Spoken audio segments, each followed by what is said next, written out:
While the corporal and most of the other men began their preparations, the Frenchman sat near Jonathan.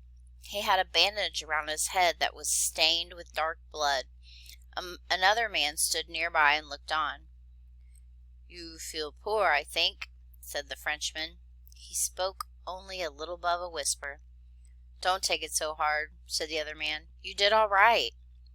"That corporal," continued the Frenchman, "he is one who believes in the struggle with all his heart. He believes truly. I do not take an opposition to him." He glanced up at the other man, who nodded his agreement. The Frenchman went on. "Yes, it is difficult, hard, perhaps, very much, but you must not take it badly to yourself, my young friend." "Happens all the time," put in the other. "Soldiers," said the Frenchman, "they will get killed or they will do the killing. That is what happens." "He's saying the truth," said the man. Jonathan nodded, but felt that he did not truly understand. "No one's going to blame you," said the man. "Will they?" he said to the Frenchman. The Frenchman shook his head no. Then he turned to the boy. "Et tu, mon boy?" he said. "Ça va?" Startled, the boy looked up. His face cleared with unfolding relief. "Oh, monsieur," he began. "Mes parents." His words came quickly, tumbling faster and faster, mixed increasingly with crying and great heavy sobs. Jonathan looked on, astonished. "See," said the man to Jonathan, "he talks plenty." The Frenchman listened to the boy intently, nodding, shaking his head, occasionally reaching out and touching the boy's face, his hand, his arm. As the boy talked, the man, who had been looking on, yawned and turned away, but not before tapping Jonathan on the head and saying, "Don't you worry none." Then he was gone. The boy continued to talk to the Frenchman. As he did so, he kept moving closer until when he was done, he had his head in the man's lap. The Frenchman stroked his hair. "Is that what happened?" asked Jonathan, his voice hushed. "Did the corporal kill them?" The Frenchman looked about before speaking. "He and a few others," he said, speaking quietly. "This committee, but he was in charge, and he is here. There was some meeting, and I believe words. You understand? An argument. I don't know. Perhaps that man who was just here. He searched for him, but he was no longer in sight. Well, I don't know then." He made an empty gesture with his free hand. "Well, his brother is, one hopes, safe and somewhere." Jonathan slumped down, trying to piece it all together. Then after a moment he asked, "In the fighting on the hill before, did any of our side get killed?" "Well, yes. Alas, one person," said the Frenchman, "and another hurt badly on the shoulder. As for myself," he put his finger to his head, "I am almost not here." Jonathan looked around. By the light of the fire he could see the corporal talking to some of the men. They were listening carefully.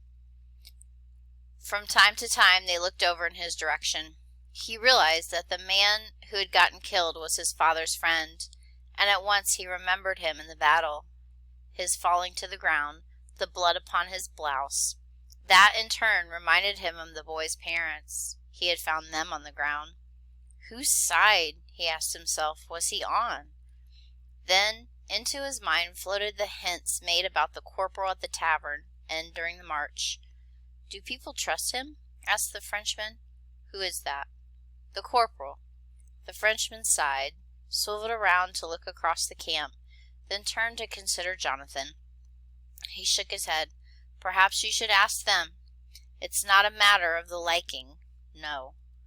Young friend, this corporal is a man that is known as, well, how to say, a man who fights bravely. When the fighting happens, yes, of course, he is what one wants, to be sure. But when the fighting stops, well, no, perhaps that is something that is different. Then perhaps you hope that he is not there. Do you understand me?" What will happen to the boy?" asked Jonathan. "Do not worry," said the Frenchman. "I will take him to my house. I shall, perhaps, if possible, seek to find that brother of his, who is, after all, somewhere. But you see, I have to be careful. But we shall do the best we can, my wife and me. There is no fault in the boy. But you," he said to Jonathan, "what will become of you?" Jonathan looked at the man, then looked down. His hand rested on the ground. It was cold. He did not have an answer. Jonathan woke with a start. He had tried to keep awake, but it had been impossible. It was the corporal who had woken him, bending over and shaking him gently. It took a moment for Jonathan to realize that he was being offered some more Johnny cake. Taking it, he ate it slow, uncomfortable under the eyes of the corporal. You have had a bad time, haven't you?" said the corporal. Jonathan, hearing unexpected kindness in the voice, stopped eating and looked up, puzzled. By the firelight, the man's face was deeply lined and looked terribly tired. Jonathan was reminded of the old soldier. The corporal's green jacket, which had begun the day before in poor enough condition, was now torn about the shoulder, exposing tattered lining. He no longer wore a hat. Jonathan wondered if he was as poor a man as he appeared. "How old are you?" asked the corporal. 13. "Listen to me," he said. Jonathan looked up into the man's face. He saw sadness there. "You did very well," said the man. "Did I?" "The best you could. Want some more?" He offered more Johnny cake. Jonathan shook his head. "Sure." "Yes. You ready to go?"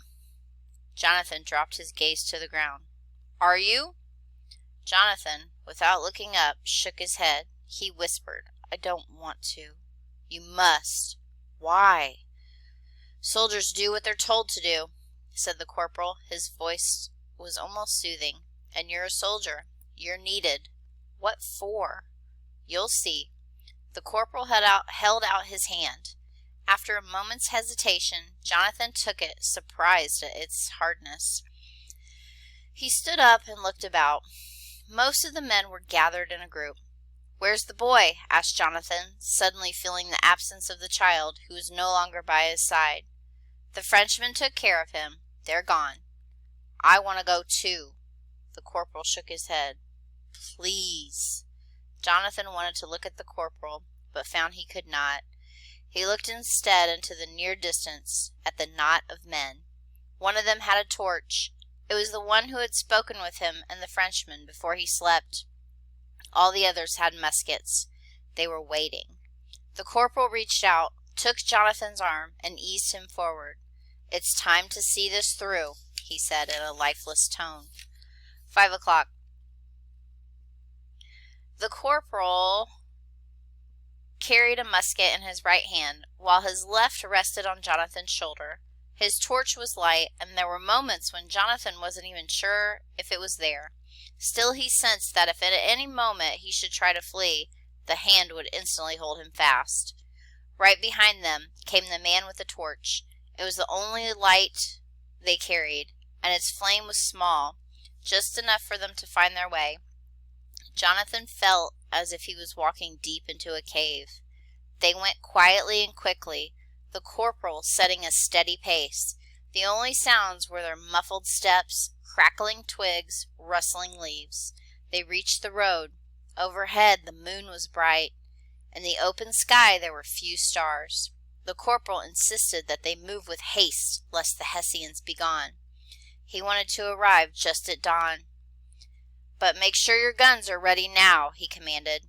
It was done.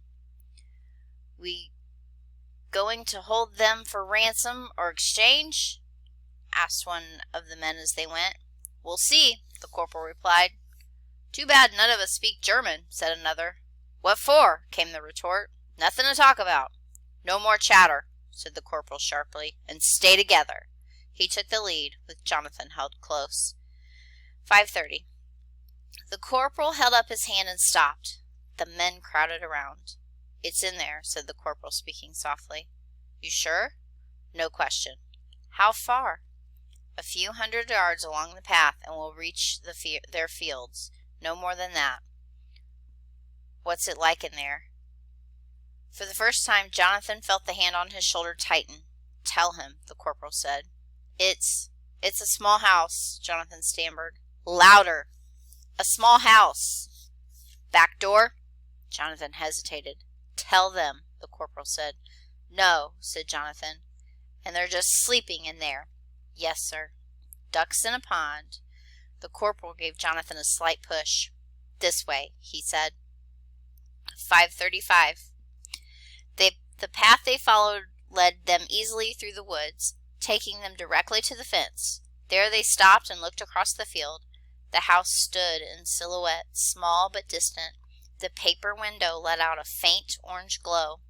There it be, said someone. Sweet and easy. Quiet, hissed the corporal. They stood silently, staring across the empty field. An owl called twice. Jonathan could hear the breathing of the men, the slight nervous shifting of their feet. He tried to see their faces. He wondered how they felt.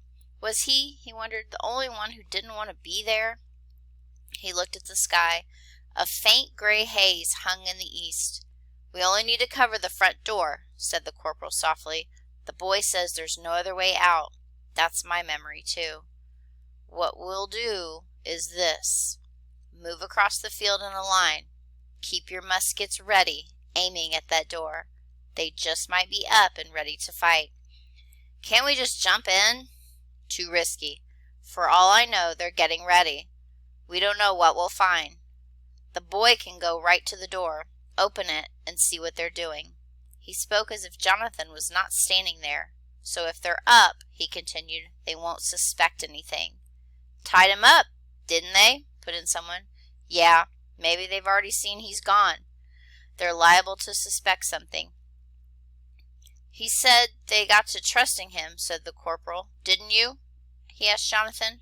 All eyes turned to Jonathan. Didn't you? The corporal repeated. Jonathan, realizing that what he was being asked to do, nodded numbly. Right, said the corporal. Now just walk easy. If something happens, get out of the way. If nothing, you can get right to the door and open it. See what you can see, but you don't have to go further. Just poke your head inside and find out if they're sleeping or not.